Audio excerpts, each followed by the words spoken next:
Hey everybody, welcome back to the channel where we review anything and everything. And today we are getting into a comparison video between the Camouflage Indominus Rex. I know he's got a longer name to him, but I forget the whole name, so we're just gonna call him Camouflage Indominus. And this is the Hammond Collection Indominus. Now, Hammond Collection just recently came out. The Camouflage one came out, I wanna say maybe a year and a half ago, if I'm not mistaken, or 2 years ago. I did a video when it first came out reviewing the figure. I actually got a bad version of it and I had to redo the figure, no video on the figure later on. But nonetheless, that was a simple fix of just, going to Target and getting replaced. But anyway, the Hammond Collection has so much controversy wrapped around it that I feel that a big part of that controversy comes from two factors. And those two factors are the fact that the Hammond Collection line and the main line, because the Hammond Collection line, when it evolves, it gets trickled down to the main line. So the Hammond Collection and main line evolving so fast to be so much better, to where at one point in time, you just had the T-Rex who had soft, lifelike teeth. And then all of a sudden, dual molded, separate molded from the base of the body, soft plastic, soft rubber, whatever it is, which made it not get damaged as much. You only had that for the T-Rex. And then all of a sudden now, because of the Hammond Collection, you started getting that in Hammond Collection figures, which then trickled down to every figure that has teeth now has soft teeth, which is amazing and incredible. And the time span that this evolution happened was probably in the time span of literally, I want to say even the T-Rex has always got a premium aspect about them. But once the Hammond Collection T-Rex came out, the evolution of the main line evolved in like a time span of a year, just went in hyperdrive with just so much more detail, so much more better proportions to figures, better tail lengths, because a lot of them always had short tails. They now had longer tail, better tail lengths, better proportions, better like shaping of the bodies that didn't look like just a barrel belly like the Hammond Collection Rex had. But then later on, a lot of them started having this very sculpted look, which you then saw in the Carnotaurus, Hammond Collection Carnotaurus, which then trickled down to many other ones like Majungasaurus, one which is I love, and the Crichtosaurus. I know I'm pronouncing it wrong, but the one that looks like a Carnotaurus and he's in gray, the body shape on it looks amazing. My point is that the evolution of the line happened so fast that it was amazing. And at that point, you reached a point where this Indominus Rex, so the two factors is not only the evolution of the line, which gave weight to, okay, what are we getting with this new Indominus Rex? Why is he not quote unquote perfect or that level of perfection that we've reached? But also this one came out and set the bar from all that evolution happening, that he's part of the main line, but the evolution jump started him to a place where he's so good. The proportions were good. He didn't have an oversized head. The body proportions matched the size of his head, matched the rest of his body. And they didn't yet get to the point where they had tiny feet, but his feet are not, I don't feel like they're that oversized. They're not,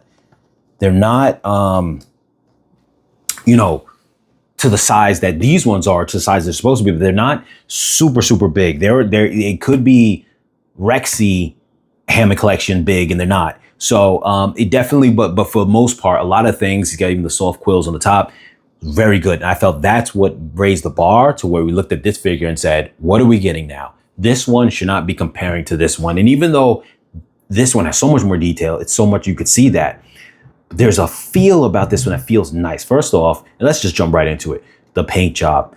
This one doesn't have as much detail in the paint job, but the brighter colors feel more accurate to the Indominus, because the Indominus is supposed to be near white, if not white. So a very light gray to almost white. And this doesn't give that. This one gives that impression. This one doesn't give that impression. It's just very dark gray. Now they started with some of the sprinkle of the back. If they would have put that everywhere, it probably would have fit the character so much more, but they didn't. And I think that was a big, huge knock. Another thing too, and don't mind, mine doesn't have, the batteries are no longer really working in it. You're going to see a little bit of a mumble, but it doesn't really fully do its thing. You got him opening his mouth that wide. This one opens his mouth very wide too, which is nice. But to be honest with you, I almost feel that the inside of this one's mouth is very nice as well. And I'm not saying that this one is bad, but you got a lot of quality control issues that it's like, where are we at with this? First off, no one likes the teeth. Let's close them out real quick and get back into that. You see how it doesn't even close all the way? The teeth, I understand that the Indominus always had like some janky teeth. That's part of the figure. That's part of the character. But the thing about it is these teeth just look like they're all over the place. It's doing too much to try to make an effect that just doesn't feel right and the mouth doesn't close. While this one right here, you still get that janky teeth effect because they're wide, they overlap, but it lines up and it's good. So, you know, it works. It just works so much better. Now the eyes, this one has deeper red eyes, which look nice. But Hammond Collection, we want, you know, glass eyes. You could have done a red glass eye, would have been amazing. Like glass in the front and the background of it would have been red. So you would have seen that. This one is not as detailed. Obviously, this is a figure that's about like 2 years old now.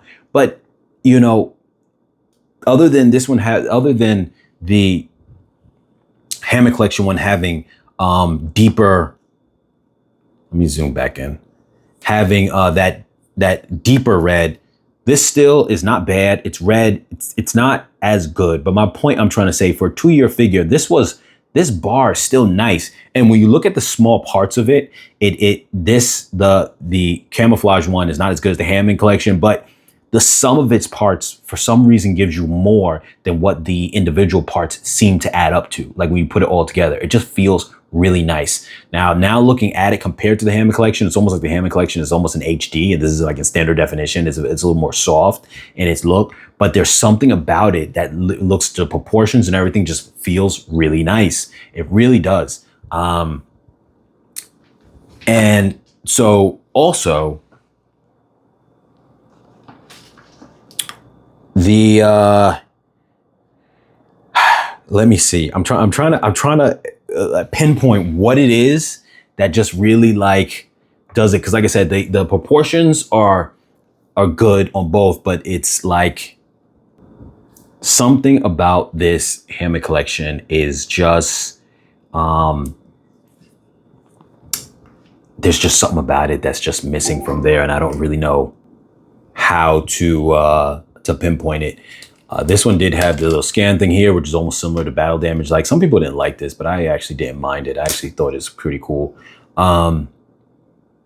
Obviously, this one has an action feature. The other one doesn't. So you have the opening mouth, you have the camouflage thing, you got the spinning head like this. I just really was a fan of this one. I'm not going to make this video too long. Obviously, if I did just a comparison to each little part, you're going to see that the Hammond Collection has a lot of things that are better because it's 2 years newer. But I guess the point was trying to make was that this one set a bar so high, plus the Hammond Collection's evolution so high that, you know, in its new evolved state, that you would have thought that a few things on here could have been more accurate. Particularly, like I said, when we just take this step back and we're just looking at it in general, as we're looking at it right now on screen. Let me zoom in a little bit more. And we're looking at this on screen. The first thing that really just pops out to everybody is just that color difference is just a big difference. And it really, this feels more natural and that one doesn't. And that really is one of the main larger factors of anything when it comes to this. Yeah, you guys, I just want to have them side by side on screen. I thought there'd be more to talk about when it comes to it, but to be honest with you, the Hammond Collection's details are actually really nice. So a lot of the issues that people have with it are not, I feel, are not actually, it's not its sculpting or anything. It's the paint job. It is the teeth details, which I went over, and it is the quality control. If those three things were fixed, I think this figure would be aces, and the glass eye. And those things are not. And like I said, the Hammond Collection should never be anywhere near the main line, especially when the main line, this figure right here, was 2 years older. And I do feel that though the Hammond Collection has a lot more detail, I do feel that in terms of just having in the collection and having a good Indominus in your collection, I do feel just when you're not looking at the specific details, but you're just looking at the overall, I do feel like the mainline Camouflage one just really holds up so much closer when you're not looking at the details. You're just looking at them just like I have it right here on camera. You're just looking at it like that. I do feel like it holds up a lot closer when you're viewing it in that way. You guys, let me know your thoughts down below. What are your comments? What are your thoughts? What is the best Indominus to you guys? And what is the best in terms of its position in the lineup? What I mean by that is, for when it came out, what was considered the average around when it came out, and then also to how do you feel like, as far as not even outside of its own time frame, how do you feel about it? Because like I said, for me, I like this one a lot for its current time frame, but also what it represented at that time was a whole lot. So that made it where the value of, like, the aesthetics, the details were very high at the time. You know, for where it was. This is 2 years ago. This is when the Red Rex came out. It just had a lot of things about it. The scale of where this is at right now, the bar is so much higher that it has to be at, that it has to match, that it doesn't hit as hard as, to me, this one was aces when it came out. So let me know your thoughts down below. As always, you guys, like, share, comment, subscribe, and I'll catch you guys in the next video.